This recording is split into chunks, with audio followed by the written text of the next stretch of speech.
here tonight at the American Legion with all of our Science and Engineering Fair students from Onslow County Schools. These kids come to us from kindergarten through 12th grade from almost all of our elementary, middle, and high schools. We're very excited to have these kids here tonight because they represent the ingenuity, the interest, and just that high level of engagement that comes whenever we dive into science and engineering. These kids are looking at the science that makes our world work, as well as the engineering that makes it work better. These 150 plus kids that are here represent a little bit over 100 projects that they've worked with their parents, worked with their teachers, and worked with community members. And tonight they're all being assessed by community members from all around Onslow County and our region. So we're just very excited to have these kids here tonight and for all that they represent that goes on in Onslow County schools each and every day.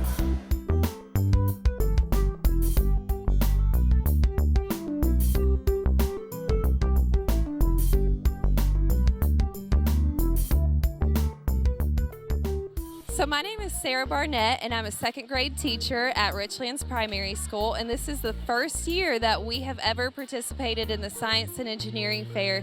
This has been such an incredible event for my students at the school. We received so many great comments from our parents after we did this, and our students, it gave them confidence. This was just something new and different for our school, and we're so excited for this event this year.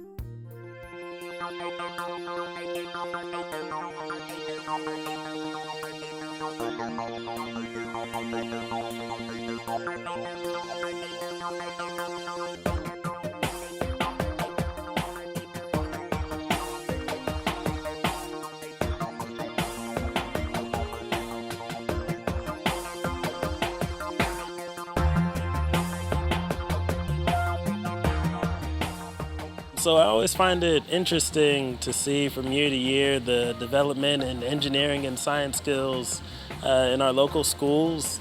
I know for a fact that the kids that are working on these projects are going to be, our future innovators and engineers and scientists that change the face of what we look at and create new things and products for us to use. So I'm just excited to see at the point where they're starting out and getting their ideas together, and it's really interesting to me.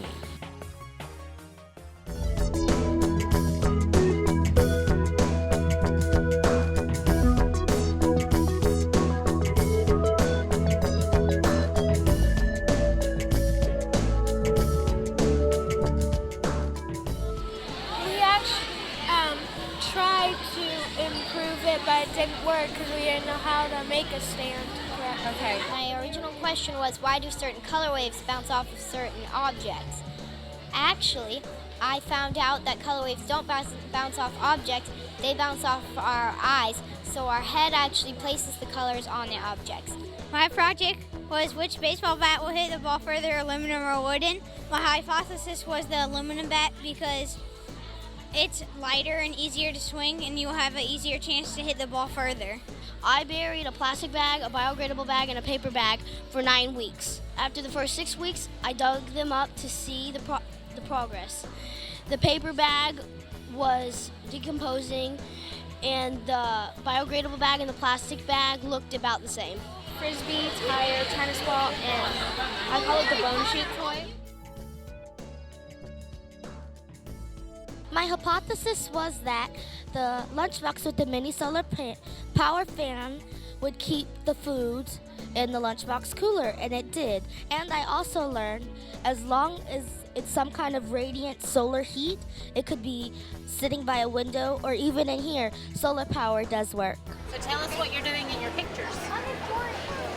My project is about tsunamis, and my hypothesis is that deeper water makes the wave go faster and shallower water makes the wave go slower.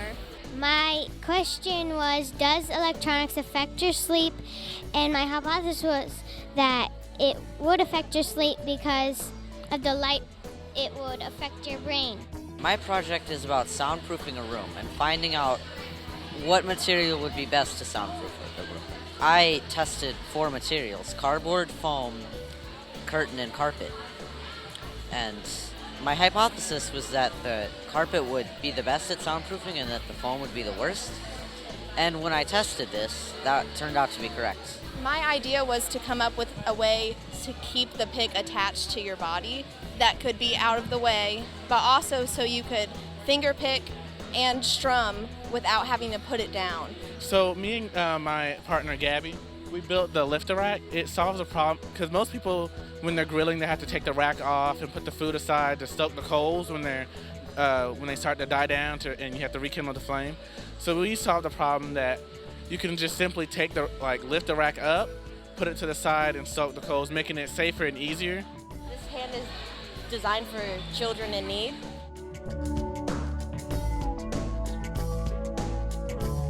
My title is, Can You Calibrate the Contest of the Corroded Copper Coins? My project is called Windsail, and it's about using a light bulb, 4 light bulbs, and 1 for each season. Well, I did on the behavior of children and how different colors and words affect them. I found out that red colors and more bolder words are going to stimulate or affect the brain to do what they're supposed to do. I think larger wings are better because the larger wing has more area under the wing, so the more area there is, the more pressure there can be on the bottom of the wing, which means there can be more lift. My title is Fastest Way to Solve a Rubik's Cube, and my hypothesis is that the method with the least steps will be the fastest way. I picked 2 methods, and it's the basic and the Friedrich method. The difference is the Friedrich has 3 stages, and the basic has 6 or 7 stages. And the basic was actually the fastest, and my hypothesis was wrong.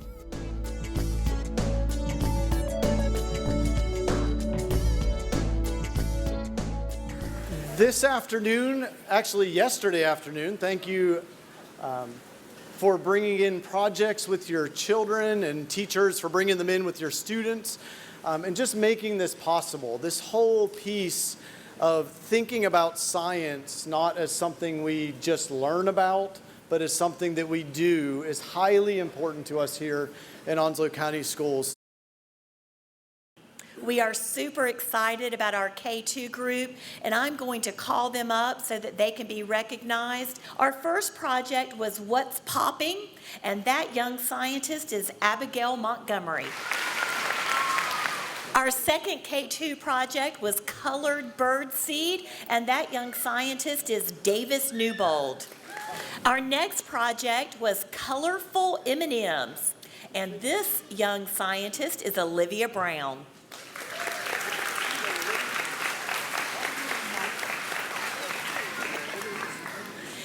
Our next K2 project was all about insulation, and that young scientist is Bryce Justice. Next, we have an underwater miracle, and that scientist is Mia Weaver.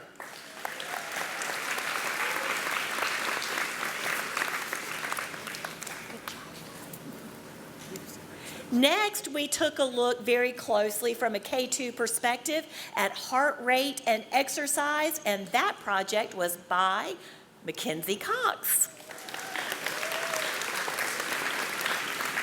Congratulations. Good job, guys. I thought this was a very interesting project, rusting a nail without liquids. And that young scientist is Isaiah Betton.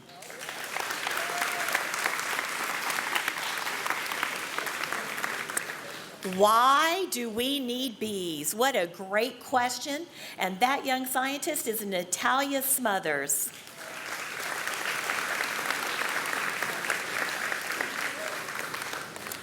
Paper airplanes look a whole lot different than when some of us were in school. And this next project was a paper airplane design, and our young scientist is Tyler Futrell.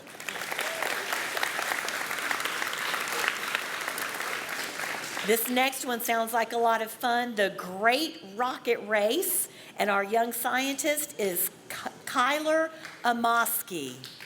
Omoski? Oh, Ornoski? I'm sorry, Kyler. Thank you for letting me know. All right, here's a good one. Charging a cell phone. And this young scientist is Katie Donathan.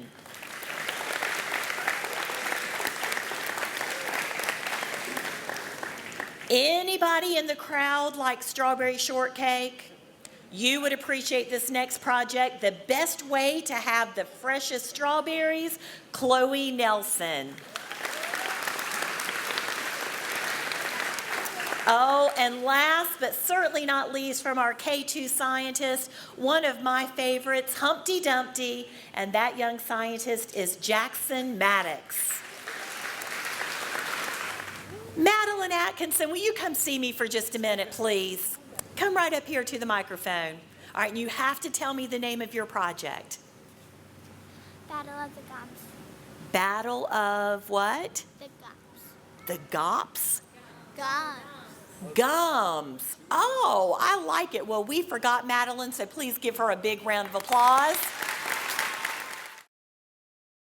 So our first elementary top project from Morton Elementary School.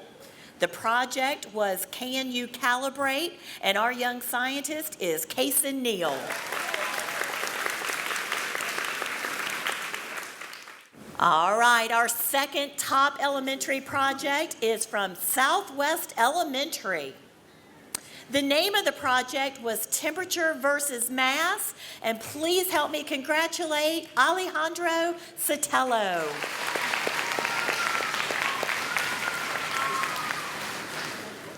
We have another top elementary project from Southwest Elementary. Go get your toy, Natasha Cahill.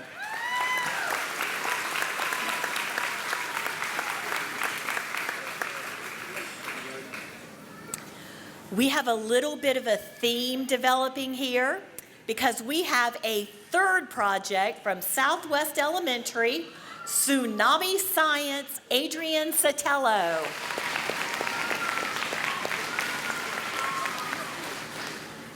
All right, our next top elementary project from Stateside Elementary. I like the name of this one too, The Sleep Game, Ava Hardy. From Richlands Elementary, I like the name of this one too, it's Just Enzymes, Cameron Cubis.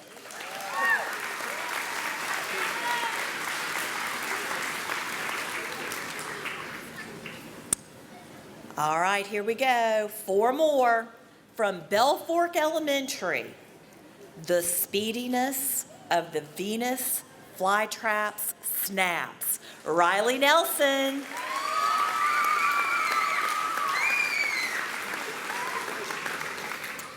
All right, from Jacksonville Commons Elementary.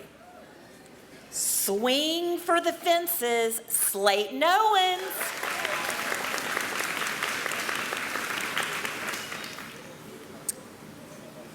Two more from Jacksonville Commons Elementary. Can solar power cool a lunchbox? Anaya Batts. She had to leave. We'll find her at Jacksonville Commons Elementary. All right, and one last recognition from Northwoods Elementary. Let's cook up some science. Mackenzie Morrow and Natalia Nuno.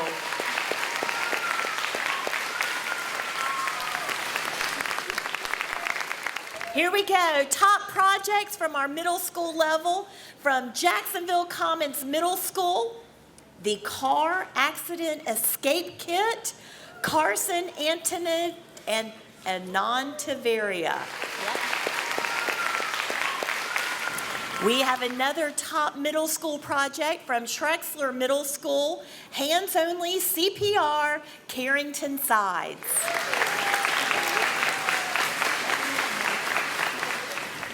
Also from Trexler Middle School, another top middle school project. Here to get ahead, Caroline Cubis.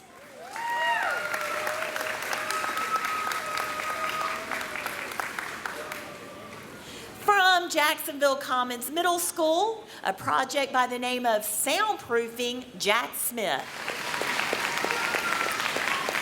All right, here's a thought-provoking project from Hunters Creek Middle School. Reaction time, texting versus talking, Maya Dorji. And last but certainly not least, from Dixon Middle School, a balloon-powered car, Jacob White. Shall we do some high school awards? Yes? All right, so let's start with an award for the Wildcats of Richlands High School, Cafeteria Redesign, Nico Ramirez, Joseph Marks, and Elliot Easton.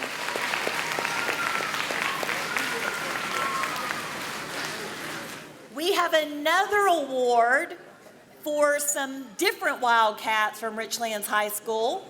The Roof Ladder Anchor, Ryan Baker and Lanny Powell. Oh, how very interesting. Another Wildcat from Richlands High School, the Bottle Fountain, Caitlin Sparks. And another scientist from Richlands High School, Pick Leash, Symphony Hines. All right, let's go with a Viking from White Oak High School. The effects of abostic factors on the frequency of frog calling in North Carolina, Matthew McGovern. We are going to follow up with another Viking from White Oak High School. The evidence for evolution in, some kind of butterflies. I bet the kids will be able to tell me. Hannah Danuzzi and Victoria Gregg. Let's go back and pick up another Wildcat from Richlands High School. Lift a Rack, Gabriel Watkins and Jabias James. All right, two more. Let's take a look at one of the Monarchs from Northside High School, Cheap Top, Victor Araton and Sean Brown.